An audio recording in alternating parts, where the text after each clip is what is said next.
Bismillah ar-Rahman ar-Rahim. Hello everyone, hope you guys are doing well. I hope you're healthy, I hope you're strong, and I hope you're appreciating all the wonderful things life may be offering you. And very often life offers you wonderful things in disguise. So tonight I would like to speak about a topic that was instigated by a sermon that I just heard a few hours ago. Although the sermon had a very different title, the speaker had a part where he spoke about Zainab. Zainab is the granddaughter of the Prophet Muhammad, peace be upon him. So the theme for today's video offering is women in Islam, or in the Middle East if you wish. A lot of people I know outside the and even inside the Middle East and inside the Islamic faith have an idea of women and their role in society. And I know a lot of people outside our region tend to look quite negatively at the role women play, how much they've contributed or how much of a contribution they are permitted to have. And I just wanted to speak about how far from the truth that is, based on the reality of the ground we live in. First of all, in my part of the world, in the United Arab Emirates, women are very, very well empowered and given opportunities, whether it is jet fighter pilots in the army, whether it's ministers in politics. For us, in my generation at least, women are just as able and just as empowered and encouraged to contribute than a man. And I think statistically they in our country they perform better, actually, academically and in many other fields, and that's a beautiful thing. That said, I think it's important to pay tribute to where a lot of the inspiration comes from, and to recognize, a lot of people forget, and a lot of this we were never taught in school. At least I wasn't taught this in school. I found this out through other sources.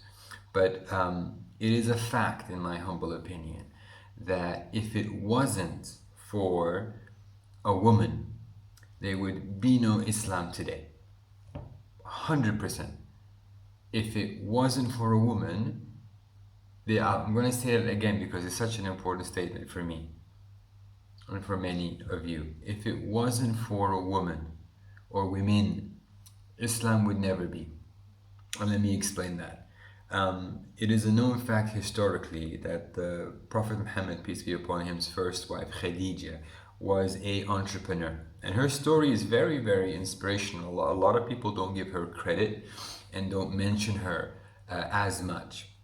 But she was a pioneer in her time, an entrepreneur, a woman of wealth, and it was her money that funded Islam and the spread of the message for the first, I think, 10 years. And Khadija gave the Prophet Muhammad everything she had for this cause that she saw to be noble and true. And some historic accounts basically mention that this woman died poor.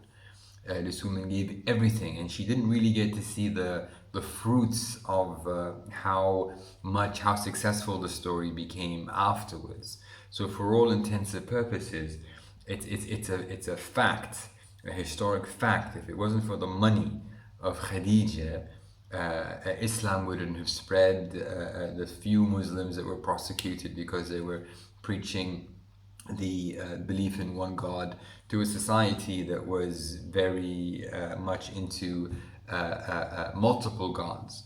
and were very violent in their resistance to the Prophet Muhammad's message.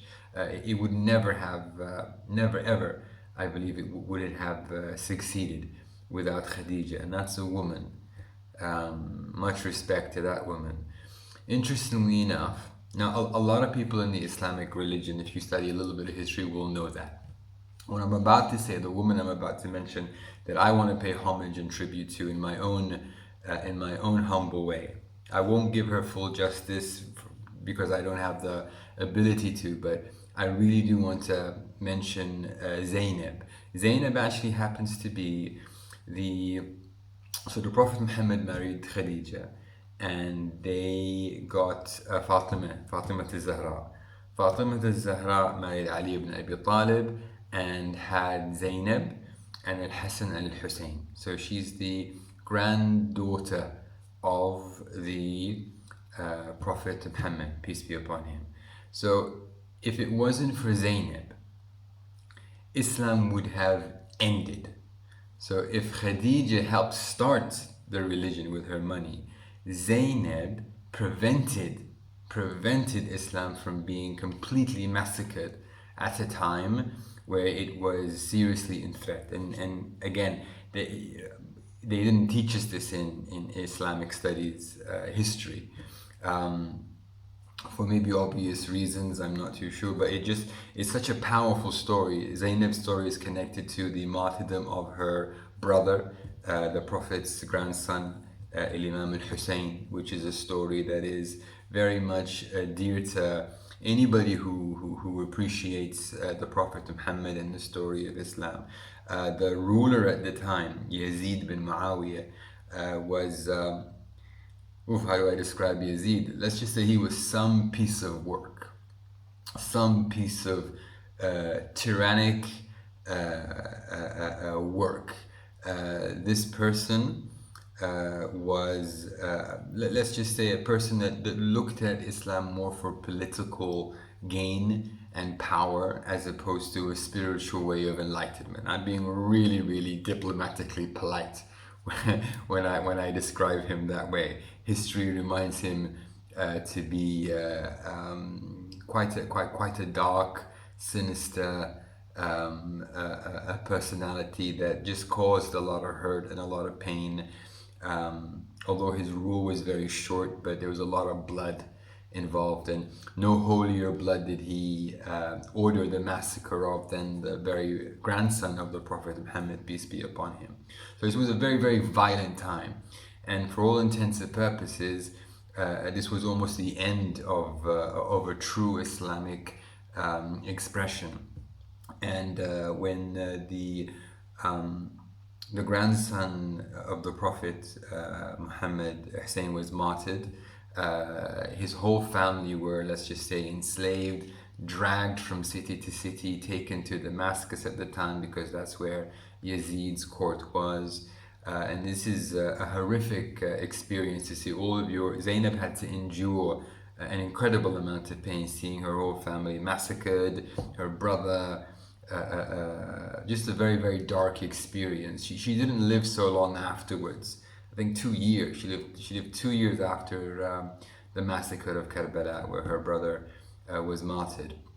But there was a very historic scene where she was taken to Yazid's court, and for all intents and purposes, this was Yazid's moment of glory.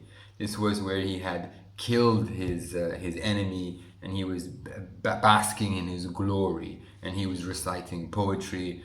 And if it wasn't for Zainab's speech, she has a very, very famous speech where she stood in front of everyone and basically completely annihilated Yazid bin Muawiyah's stance by embarrassing him with what he had done.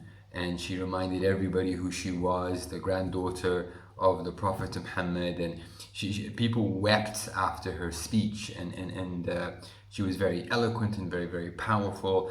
So when it came time to speak, this woman did not remain quiet.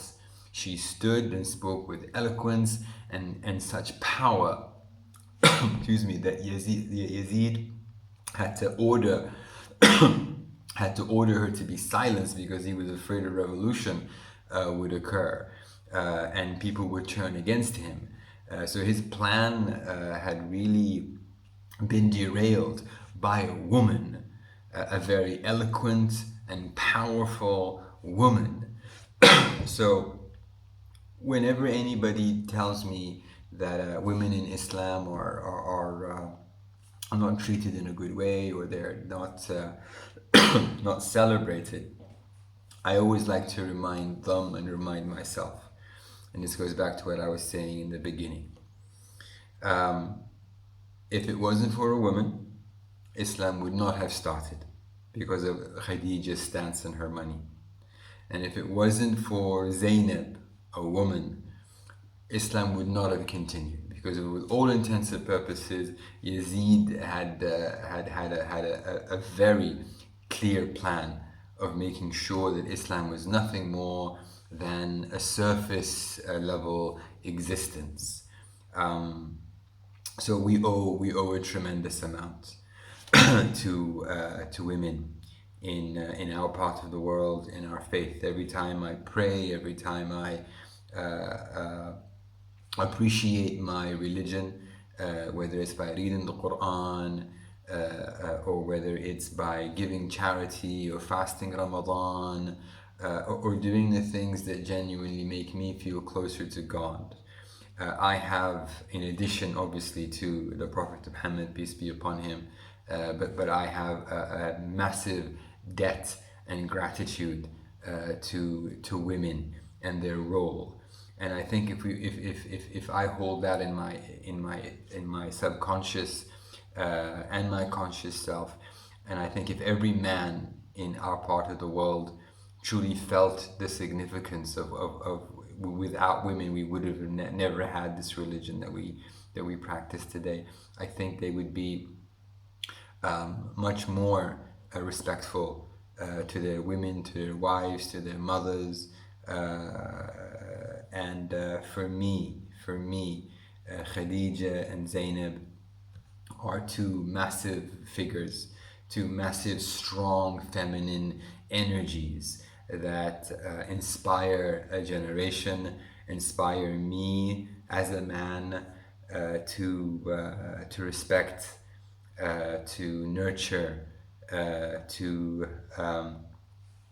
work with women in making this world a better place. We need the masculine energy, we need the feminine energy. I think and it can flips today. In this modern world, you have too much of an imbalance between the masculine and the feminine. And I think they both have their strengths, and when they work together, they become very, very strong. So that's it from me to all the women out there, whether you're Muslim, whether you're not, whether you agree with anything I said, or whether you disagree. It is your prerogative, but just know that I respect you. You've given us a lot, and thank you for being the feminine creatures that you are, whose energy has helped save the world. And a massive specific thank you from me in my own little way to Sayyida Khadija and Sayyida Zainab for everything they've done, of which I gain benefit every single day. So thank you and goodbye.